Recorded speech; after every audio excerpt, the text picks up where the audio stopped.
안녕하세요. 알파 변호사 알변 허주연입니다.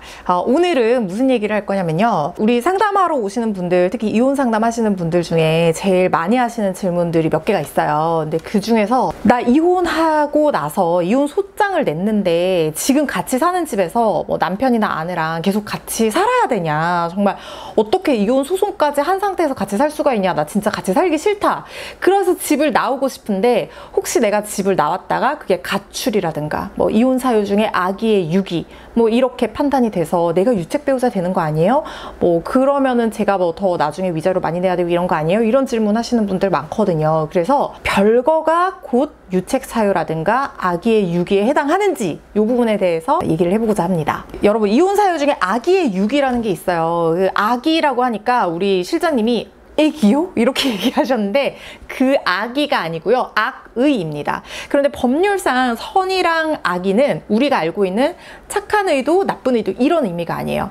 법률상 악의라는 것은 의도한다는 걸 얘기해요. 알고, 어떤 특정한 사실에 대해서 알고 어떤 행동을 했을 때 저 사람은 악의로 뭘 했다, 이렇게 표현을 하거든요. 악의의 유기라고 하는 것은 그러니까 배우자를 의도해서 버린다는 뜻이에요.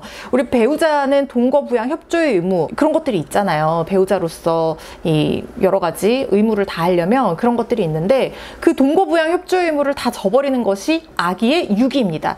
그러면 이혼 소송을 제기하고 나서 집을 나오는 게 이런 악의의 유기가 될까? 그건 아니에요. 그러니까 결론부터 말씀드리면 그건 아닙니다. 다만 만약에 이런 경우 있을 수 있죠. 이 사람이 너무 싫어. 더 이상 같이 살 수가 없어. 근데 뭐 이 사람이 싫은 이유가 뭐 나를 뭐 때려서일 수도 있고 아니면 외도를 해서일 수도 있고 나한테 폭언을 해서일 수도 있는데 그런 이유 없이 그냥 어느 날 갑자기 눈을 떴는데 내 배우자가 자는 모습이 싫고 밥 먹는 것만 봐도 짜증이 난다. 그래서 나는 이제 더 이상 같이 살고 싶지 않아 해서 가출을 했어요. 그리고 생활비도 안 보내고 이혼 소송을 제기하는 것도 아니면서 연락을 끊고 굉장히 오랫동안 시간이 지났어요. 이게 악의의 유기입니다, 여러분. 근데 이게 뭐 별거겠죠? 근데 이혼 소송을 제기한 상태에서 집을 나온다?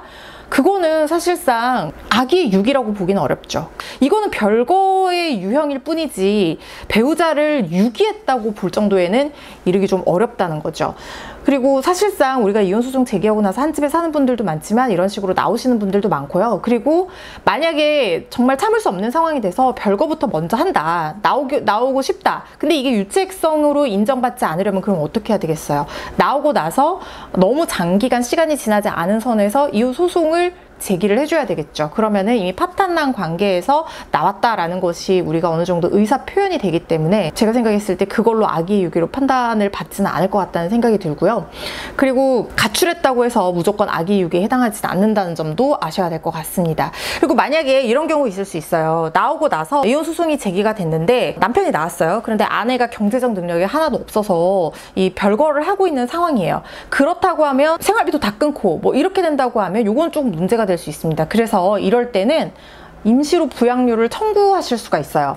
우리 법원에서는 이혼 판결이 나기 전까지는 그래도 법률상 배우자로서의 지위를 유지한다고 보기 때문에 부양의 의무를 다 해야 된다고 보거든요. 그래서 별거를 하셨다고 해서 생활비까지 끊었다라고 하면 생활비가 끊긴 배우자 입장에서는 이 이혼 판결이 나기 전에 부양료를 사전 청구하실 수가 있거든요. 그래서 어느 정도의 생활에 대한 보장을 받으실 수 있는 그런 방법들도 있기 때문에 상대방이 나가는지 아니면 내가 나갔든지 간에 이것이 바로 유책성이 인정이 된다거나 가출이라거나 이렇게 보기는 좀 어려울 것 같다, 이런 생각이 듭니다. 집을 나온다는 것은 내가 이혼을 할 의사를 굉장히 강력하게 표현하는 수단 중에 하나가 될 수도 있어요. 그래서 실제로 어떤 사건이 있었냐면 제가 했던 사건 중에 계신 의뢰인이었어요. 전국적으로 다 의뢰를 받습니다.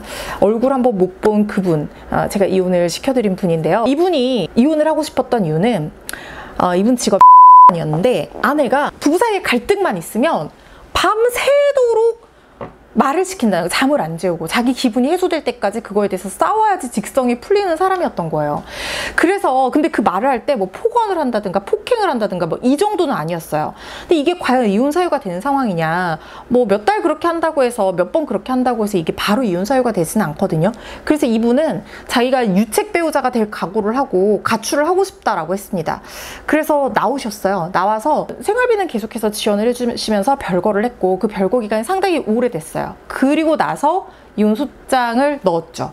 그래서 나온 이 별거한 게, 가출한 게 상대방이 아기의 유기다라고 주장하면서 우리가 유책 배우자라고 했지만 이 별거에는 이유가 있었잖아요. 그 다음날 출근을 못하게끔 잠을 안 재우고 고문에 가까운 그런, 계속해서 막 말 시키고 얘기하고 화내고 이런 것에 너무 견디기 힘들어서 그 갈등 때문에 이 아내가 싫어져서 나왔다. 그리고 그 기간 동안 부양의 의무는 다했기 때문에 이것은 아기의 유기가 아니었다. 이거는 정당한 이유 있는 별거였다. 이렇게 주장을 해서 유책 배우자의 어떤 그런 유책성에서 벗어난 그런 사건이 있었거든요. 그러니까 집을 나올 때 무조건 집 나온다고 해서 다 아기의 유기가 되고 다 유책 배우자가 되지는 않고요. 구체적인 어떤 사정에 따라서 내가 뭐 집을 나와서 별거를 하면서도 부양의 의무를 어느 정도 이행을 한 부분이 있는지, 집을 나온 기간은 얼마나 됐는지, 집 나오고 나서 얼마만큼의 기간이 지나서 실제 이혼 소송에 돌입했는지, 뭐 이런 여러 가지 사정을 따져서 이게 뭐 이유 있는 별거냐 아니면 아기의 유기냐, 이 부분이 달라질 수 있다는 점도 말씀드립니다.